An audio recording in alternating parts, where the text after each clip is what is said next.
My God, oh my God, the Citizens have got 3 points. They're back in the title race. They are actually back. They're going to catch Arsenal. Mate, who are we kidding? Who are we kidding? Take a look at that. That's what I look at it each and every day.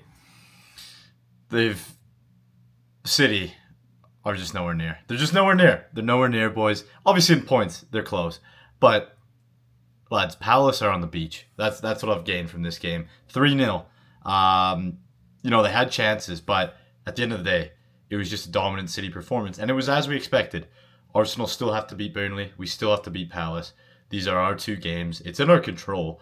You go and get the 3 points. Doesn't matter about goal difference. Doesn't matter about what City do.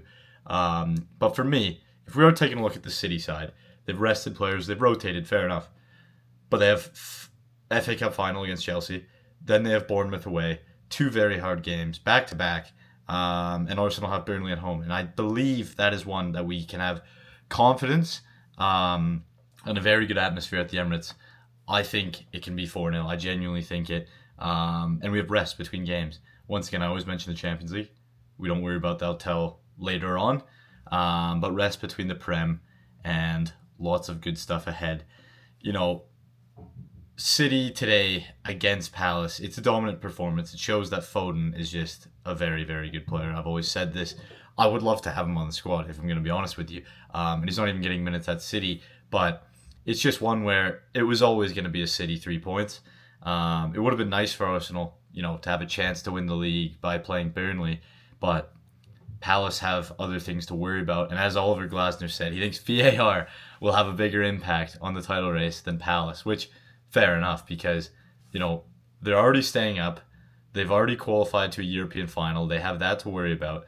And realistically, there's no point in, risking injury or going for certain results at the Etihad. It was always going to be tough. That being said, we have to play at Selhurst Park, which is a tough game. So you need to get the Burnley result done. You need to get the confidence and, make sure you're feeling good for Palace. But again, if I'm an Arsenal player, I'm not worried about what City are going to do. If anything, I think that they draw points to Bournemouth.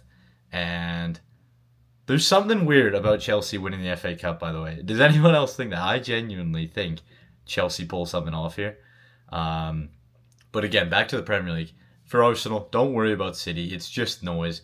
You have the two games. You win those games, you win the league. You rest, then you have the Champions League final. Boys, it is fully in your control. And again, this is one of those ones, it's a roller coaster because it gets the City fans hype, it gets them back. And then if we beat Burnley, they're back to 5 points gap and have an away game at Bournemouth. And it's all over if they can't do that. That being said, first step is Arsenal beating Burnley. So, let me know what you think. I'll do a little preview before then. But enjoy the day. Cheers.